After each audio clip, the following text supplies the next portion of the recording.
On the eastern shores of Big Bay de Noc sits a historic ghost town frozen in time.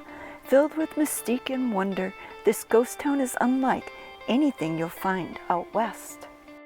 Hey sightseers, SightseeingSally here. I'm on day 2 of an adventure with the girls. Yeah, I took my dogs out on an adventure. Last night we spent the night in Escanaba in a motel, and now we're getting ready to explore an old ghost town up here in the UP.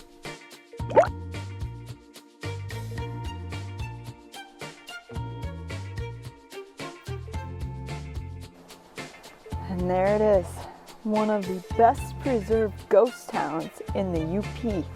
That's the historic town site of Fayette, which is in a state park now.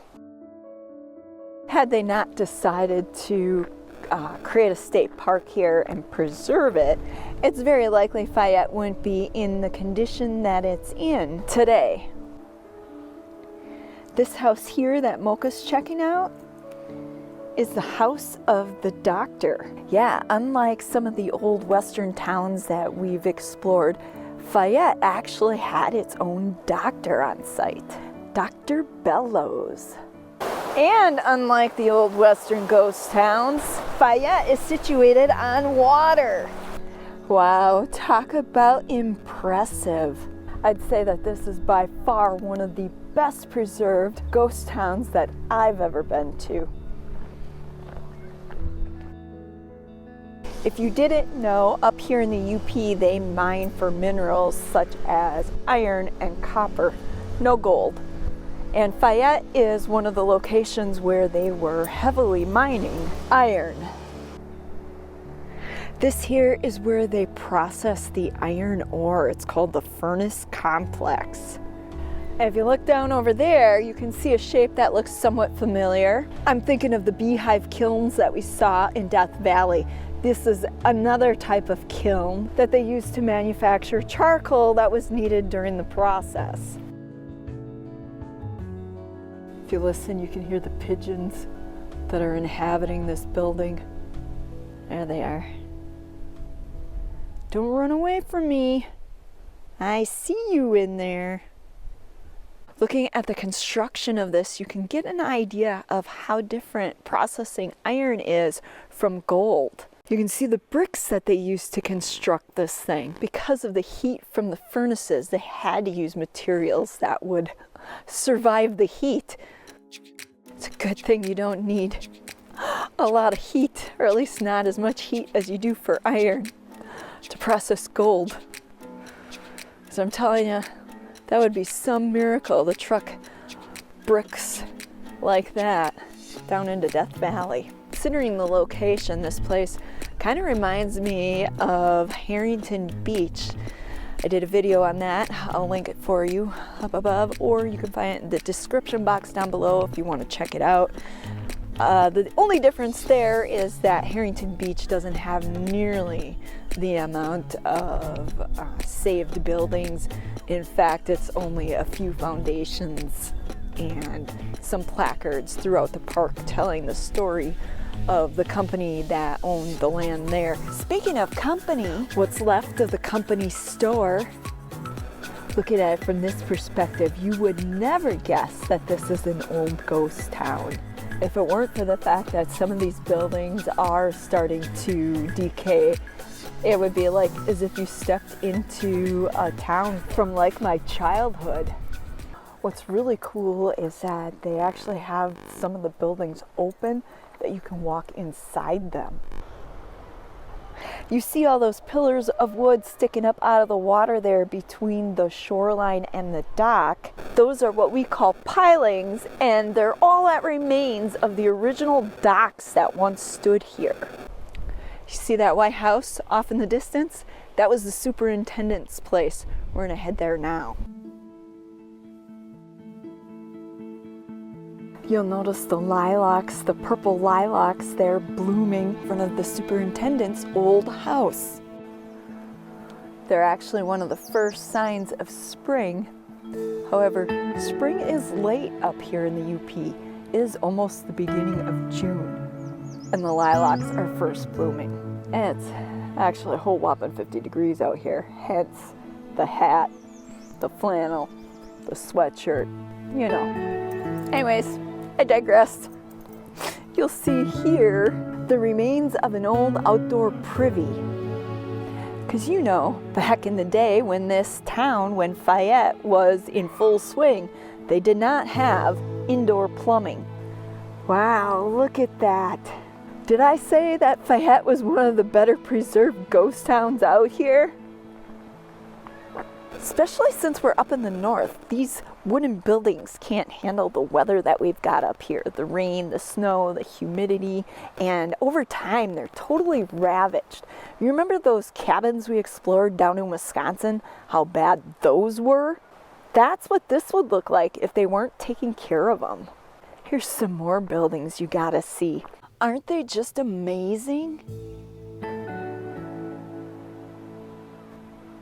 From the looks of it, I suspect these are kept under lock and key because I was reading online that some of the more fragile, what do you want to say, less likely to hold up to having tons of tourists come walking through are kept closed off.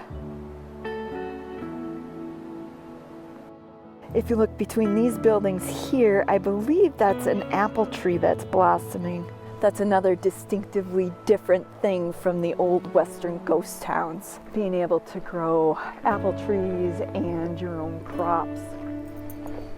Looks like over here we've got just a few foundations of some buildings that they must not have been able to save. And frankly, I'm surprised that there aren't more of this than there are of that. Now here's something you don't see very often. Even out west, the remains of old wagons seem to be hard to come by. I wish we could do smell-o-vision because I'd share the smell of these apple blossoms with you.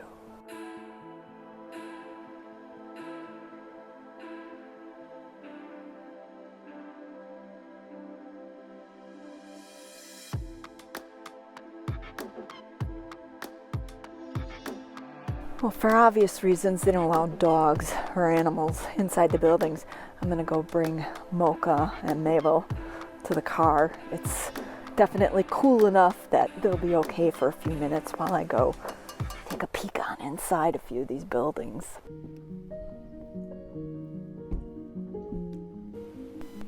This is inside the old hotel.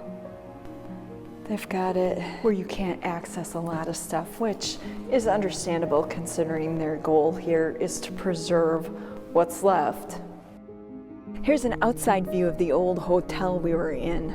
I have to say I was a little leery coming out here. I'm always hesitant to explore the more preserved ghost towns because a lot of times they can be tourist traps. I have to say I was pleasantly surprised by the beauty of this place. Definitely worth the $9 to come out here for the day, in my opinion.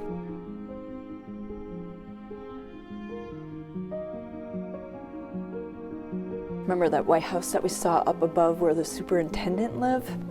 Well, here is where his office would have been. This here is where the employees would line up to get their monthly paychecks. Guess how much that was? 38 bucks. Yeah, that's all they made was $38 a month.